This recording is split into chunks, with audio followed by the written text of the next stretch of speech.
Donc je m'appelle Patrice Zanzé, je suis un jeune entrepreneur, même si j'ai un peu la barbe blanche, mais je suis un jeune entrepreneur dans le milieu de l'agrobusiness, de l'agrotech et dans le NTIC.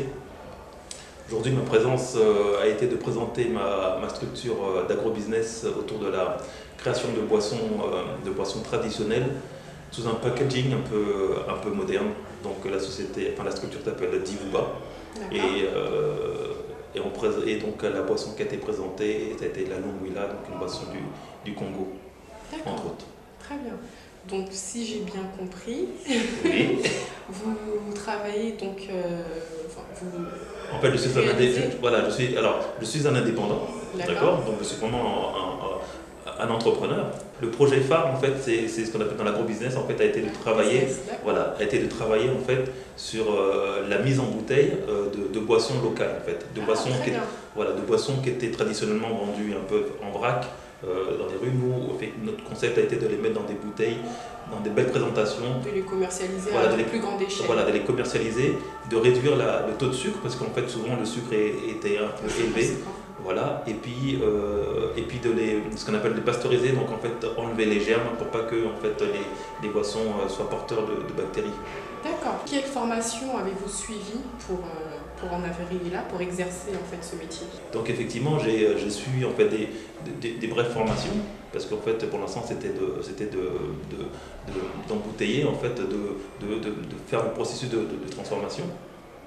Et donc c'est comme ça effectivement que j'ai, sur une démarche un peu autodidacte en fait, que j'ai relevé ce qu'il fallait faire, ce qu'il fallait respecter et les manières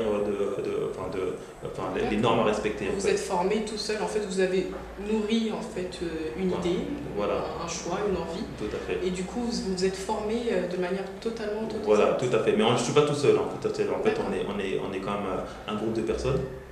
Donc effectivement la démarche de départ a été autodidacte.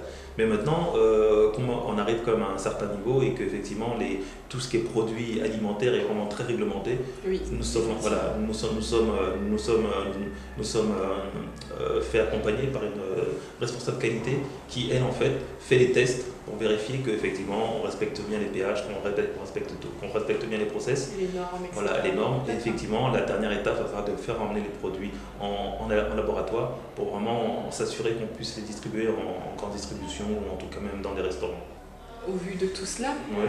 Quel salaire percevez-vous En fait, le projet de départ, effectivement, est parti sur du fonds propre. C'est-à-dire qu'en fait, quand on est parti au Congo pour réaliser le projet, c'était effectivement de voir comment le projet pouvait se financer, comment le projet pouvait effectivement être rémunérateur. Donc toute la première partie, toute la partie jusqu'actuellement, effectivement, on est sur du fonds propre, où on a fait nos tests, on a été sur le terrain, on a essayé les formules, on a testé la clientèle. Vous avez eu pas mal d'investissements. Voilà. Vous avez investi pas mal. Voilà, on a investi un petit capital. Alors, comme je vous l'avais dit pendant la présentation, effectivement, on avait eu un projet précédent qui nous a apporté un peu de capital, donc la vente de batteries externes. Qui vous a permis de réinvestir. Voilà, qui nous a permis un peu de réinvestir et de pouvoir repartir et pouvoir se lancer dans ce projet d'agrobusiness. Donc à l'heure actuelle, le projet d'agrobusiness, ce n'est pas un projet qui nous rémunère à taux plein. Donc là, effectivement, c'est pour ça qu'on est en train de chercher des investisseurs, ou en tout cas qu'on cherche à trouver vraiment, à toucher un plus grand public pour avoir de plus grosses commandes et pouvoir effectivement commencer à avoir de vrais revenus pour pouvoir effectivement commencer à faire une vraie distribution. D'accord, très bien. Du coup, quel conseil donneriez-vous à une personne qui souhaiterait, comme vous, se lancer dans la création d'entreprise? Alors, alors vraiment les conseils. Moi, je pense que déjà les conseils qui sont importants. Déjà savoir à qui on veut vendre. Parce qu'en fait, je pense que la personne qui doit créer une entreprise doit se dire qu'il doit vendre. Et c'est vrai que beaucoup de gens créent une entreprise sur un coup de cœur. Oui, je sais faire quelque chose, donc je vais vendre. À qui je vais vendre? Déjà, savoir à qui on va vendre. Après, comment je vais le vendre? Donc ça, c'est vraiment la seconde étape. C'est-à-dire qu'une fois qu'on sait qu'on va vendre, on sait aussi après comment on va le vendre. Et après, une fois qu'on a commencé, qu'on a déjà répondu à ces questions, à ce moment-là, effectivement, on peut commencer à se lancer dans son projet. Moi, ce que je conseille à beaucoup de gens, c'est essayer de travailler en équipe. Parce que, effectivement, tout seul, on va plus vite, mais à plusieurs, on va beaucoup plus loin. Donc c'est vraiment un adage auquel il faut vraiment s'accrocher. C'est vrai que bon, on a tous des caractères un peu difficiles, mais pour se concentrer, pour pouvoir même demain même avoir des investisseurs, les investisseurs demandent que vous soyez en groupe parce qu'ils savent très bien qu'un projet ne peut pas se faire tout seul. Donc savoir à qui on vend, savoir comment on le vend et savoir avec qui on crée son projet. D'accord, très bien. Du coup, tout ce que vous êtes investi énormément, je suppose, vous avez dû faire également pas mal de sacrifices. Tout à fait. Quels sacrifices avez dû vous faire et en faites-vous encore à l'heure actuelle? Alors les sacrifices, c'est une grosse part de travail, c'est-à-dire qu'effectivement, être entrepreneur, il faut savoir qu'on n'a plus de week-end, on n'a plus de...